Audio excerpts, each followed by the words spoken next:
Pope Nicholas V, Latin, Nicholaus V, the 13th of November 1397 to the 24th of March 1455. Born Tommaso Parentucelli, was pope from the 6th of March 1447 until his death. Pope Eugene made him a cardinal in 1446 after successful trips to Italy and Germany. And when Eugene died the next year, Parentucelli was elected in his place.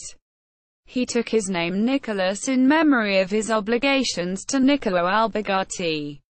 The Pontificate of Nicholas saw the fall of Constantinople to the Ottoman Turks, the end of the 100 Years' War, and decrees which effectively sanctioned slavery. By the Concordat of Vienna he secured the recognition of papal rights over bishoprics and benefices. He also brought about the submission of the last of the antipopes, Felix V, and the dissolution of the Synod of Basle. A key figure in the Roman Renaissance, Nicholas sought to make Rome the home of literature and art. He strengthened fortifications, restored aqueducts, and rebuilt many churches. The glories of the Leonine City, the Vatican, and the Basilica of St. Peter must be considered part of his legacy. Biography. Early life. His mother, Andreola Bossi of Fivizzano, married Bartolomeo Parentucelli, a physician who practiced medicine in Sarzana, an important town in Lunigiana. The Lunigiana region had long been fought over by competing Tuscan, Ligurian and Milanese forces, while his mother's hometown of Fivizzano would remain a key center of Florentine power in Tuscan Lunigiana. Tommaso Parentucelli was born in Sarzana in 1397, just 3 years after the town was taken from the Florentines by the Genoese Republic. His father died while he was young. Parentucelli later became a tutor in Florence to the families of the Strozzi and Albizzi, where he met the leading humanist scholars. He studied at Bologna and Florence, gaining a degree in theology in 1422. Bishop Niccolò Albergati was so awestruck with his capabilities that he took him into his service, and gave him the chance to pursue his studies further by sending him on a tour through Germany, France and England. He was able to collect books, for which he had an intellectual's passion, wherever he went. Some of them survive with his marginal annotations. He attended the Council of Florence, and in 1444, when his patron died, he was appointed Bishop of Bologna in his place. Civic disorders at Bologna were prolonged, so Pope Eugene IV soon named him as one of the legates sent to Frankfurt. He was to assist in negotiating an understanding between the Papal States and the Holy Roman Empire, regarding undercutting or at least containing the reforming decrees of the Council of Basle, 1431 to 1439. Papacy. His successful diplomacy gained him the reward, on his return to Rome, of the title Cardinal Priest of Santa Susanna in December 1446. At the papal conclave of 1447 he was elected pope in succession to Eugene IV on the 6th of March. He took the name Nicholas in honor of his early benefactor, Niccolò Albergati. The 8 scant years of his pontificate were important in the political, scientific, and literary history of the world. Politically, he concluded the Concordat of Vienna, or Aschaffenburg, the 17th of February 1448, with the German king, Frederick III, by which the decrees of the Council of Basle against papal annates and reservations were abrogated, so far as Germany was concerned. In the following year he secured a still greater tactical triumph with the resignation of the antipope Felix V on the 7th of April and his own recognition by the rump of the Council of Basle that assembled at Lausanne. In 1450, Nicholas held a jubilee at Rome, and the offerings of the numerous pilgrims who thronged to Rome gave him the means of furthering the cause of culture in Italy, which he had so much at heart. In March 1452 he crowned Frederick III as Holy Roman Emperor in St. Peter's, in what was the last imperial coronation held in Rome. Within the city of Rome, Nicholas introduced the fresh spirit of the Renaissance. His plans were of embellishing the city with new monuments worthy of the capital of the Christian world. His first care was practical: to reinforce the city's fortifications, cleaning and even paving some main streets and restoring the water supply. The end of ancient Rome is sometimes dated from the destruction of its magnificent array of aqueducts by 6th century invaders. In the Middle Ages, Romans depended for water on wells and cisterns, and the poor dipped their water from the yellow Tiber. The Aquavirgo aqueduct, originally constructed by Agrippa, was restored by Nicholas and emptied into a simple basin that Leon Battista Alberti designed, the predecessor of the Trevi fountain. But the works on which Nicholas especially set his heart were the rebuilding of the Vatican, the Borgo district, and St. Peter's Basilica, where the reborn glories of the papacy were to be focused.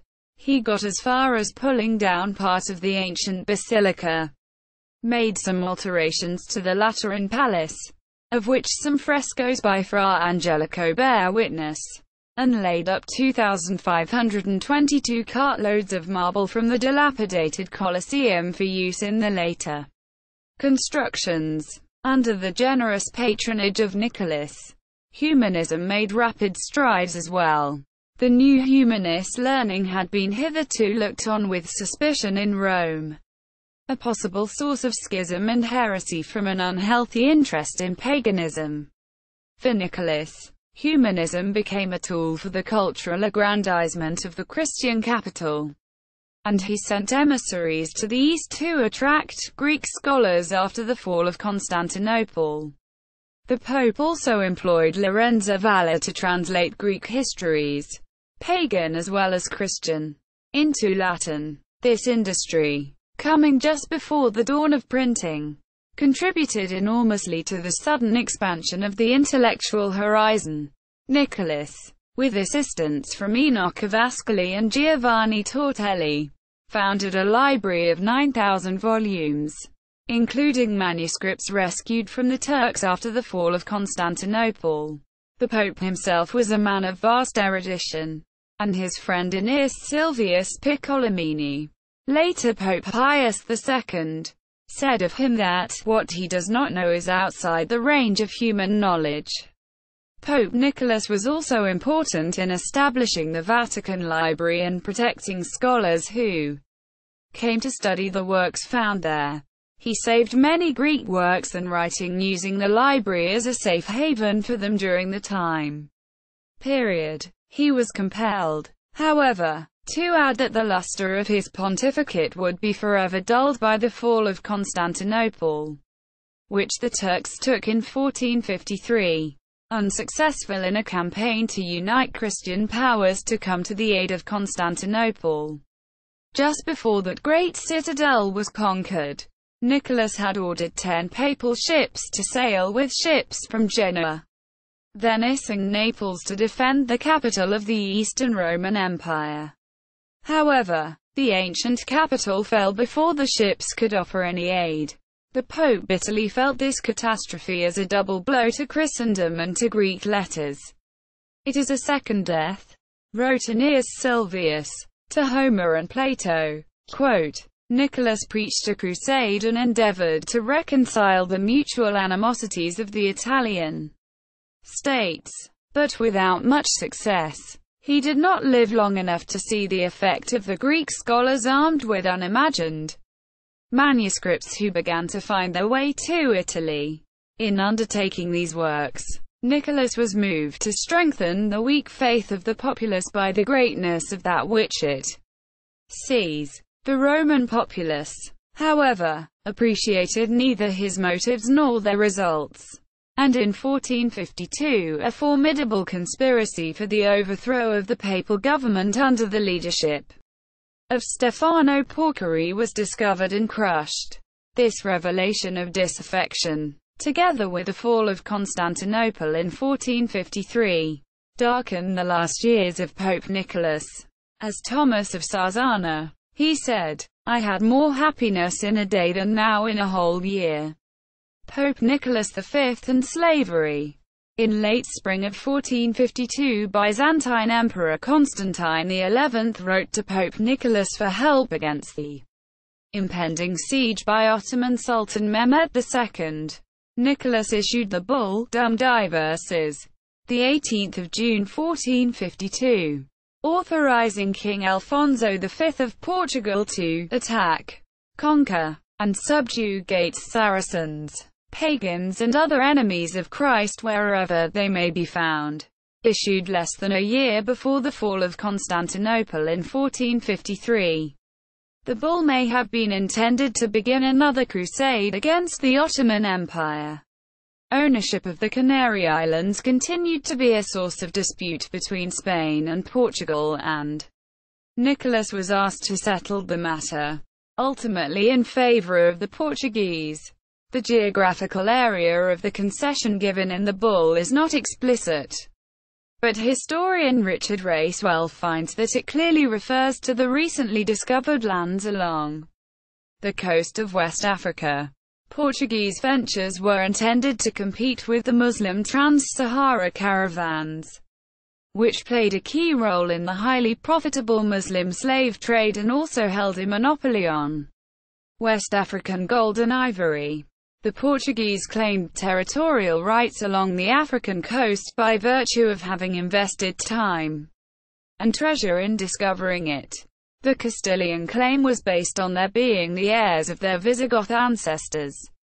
In 1454, a fleet of caravels from Seville and Cadiz traded along the African coast and upon their return, were intercepted by a Portuguese squadron.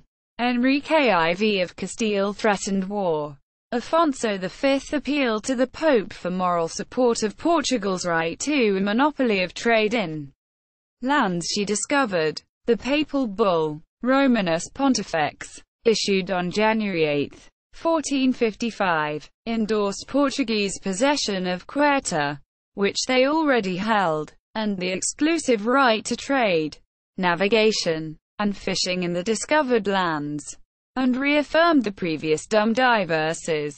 It granted permission to Afonso and his heirs to make purchases and sales of any things and goods, and victuals whatsoever, as it may seem fit, with any Saracens and infidels in said regions, provided they be not iron instruments, wood used for construction, cordage, ships, and any kinds of armor. Quote, it also sanctioned the purchase of black slaves from the infidel. Quote, many Guineamen and other Negroes, taken by force, and some by barter of unprohibited articles, or by other lawful contract of purchase, have been converted to the Catholic faith, and it is hoped, by the help of divine mercy, that if such progress be continued with them, either those peoples will be converted to the faith or at least the souls of many of them will be gained for Christ. Quote, the bull conferred exclusive trading rights to the Portuguese between Morocco and the Indies with the rights to conquer and convert the inhabitants. A significant concession given by Nicholas in a brief issued to King Alfonso in 1454 extended the rights granted to existing territories to all those that might be taken in the future. It has been argued that collectively the two bulls issued by Nicholas gave the Portuguese the rights to acquire slaves along the African coast by force or trade. By dealing with local African chieftains and Muslim slave traders, the Portuguese sought to become key European players in the lucrative slave trade. The concessions given in them were confirmed by bulls issued by Pope Calixtus III. Inter Caeteraque in 1456, Sixtus IV, Aeterni Regis in 1481, and Leo X, 1514. and they became the models for subsequent bulls issued by Pope Alexander VI. Eximii Devotionis, 3 May 1493. Intercae et Era, 4 May 1493. And Dudum Siquidum, 23 September 1493, in which he conferred similar rights to Spain relating to the newly discovered lands in the Americas. See also Cardinals created by Nicholas V. Ludwig von Pastor. Sicut Dudum. Notes. Bibliography. Further reading. A Violent Evangelism. Luis N. Rivera. Luis Rivera Pagan. 1. Westminster John Knox Press. 1992. ISBN 0-664-25367-9.